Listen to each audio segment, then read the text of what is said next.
কিংবা দুইজন যদি বুড়াও হয়ে যায়, মা বাবার সঙ্গে ভালো ব্যবহার করা লাগবে।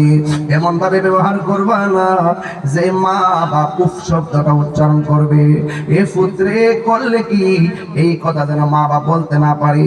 ওয়ালা তানহারহুমা, মা বাবার সঙ্গে ধমক দিয়ে কথা বলা যাবে না। ধমক দেওয়ার পরে হাত তুলে বদদুয়া করা লাগবে না। মা যদি কই পুত্রে করলে কি, মনে করলা তোমার জিন্দেগি বন্দেগি বরবাদ হয়ে যাবে। এখন বলবেন তাগিরি হুজুর, মা বাবার সঙ্গে তাহলে কেমনে ব্যবহার করব? এই আয়াতের পরক্ষণে আমার আল্লাহ বলে দিয়েছেন, ওয়া কুল্লাহুমা কওলান কারীমা।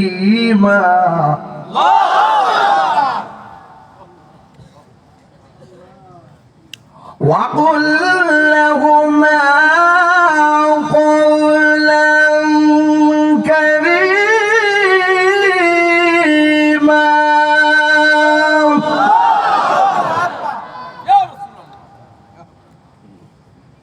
وَقُلْ لَهُمَا قَوْلًا كَرِيمًا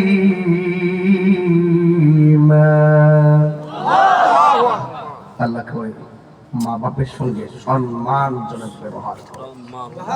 সুবহানাল্লাহ, কি সম্মান? ওয়াখফিদ লাহুমা জানাহাল যুল্লি মিনার রাহমাহ ওয়া কুর রাব্বিরহামহুমা কামা রাব্বায়ানি সগীরা। মা বাবার সঙ্গে গেবাড়ি থেকে কথা কইও না। মমতার চাদরে বিছিয়ে তুমি কথা বলো।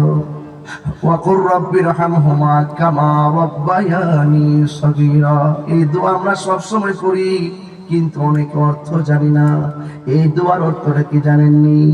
আল্লাহ রাব্বুল আলামিন কয়, আল্লাহকে আমরা বলতেছি, আল্লাহ আমার মা বাবা আমারে ছোটবেলা যেমনে মায়া করছেন, রহম করছেন, ওয়াকুর রাব্বিরহামহুমা, আল্লাহ আমার বাপ মা যেমন করে ছোটবেলা আমারে মায়া কইরা কইরা ডান পাশে পেশাব করছে, বাম পাশে নিয়ে গেছে, বাম পাশে পেশাব করলাম, মা দুঃখিনী বুকের উপরে আনছি, বুকের মধ্যে পেশাব করলাম, মা তল বিছনা লইয়া কুলের মধ্যে লইয়া বইয়া সারাটা রাত মা কাটাইয়া দিছি, নিজের গায়ের মধ্যে ভিজাইছে, সন্তানের তল বিছনা বারবার পাল্টাইছি, নিজের ঘুম হারাম কইরা দিছে, সন্তানটারে বারবার একদম শুকনা বিছনা দিয়া দিয়া ঘুম পাড়াইছি।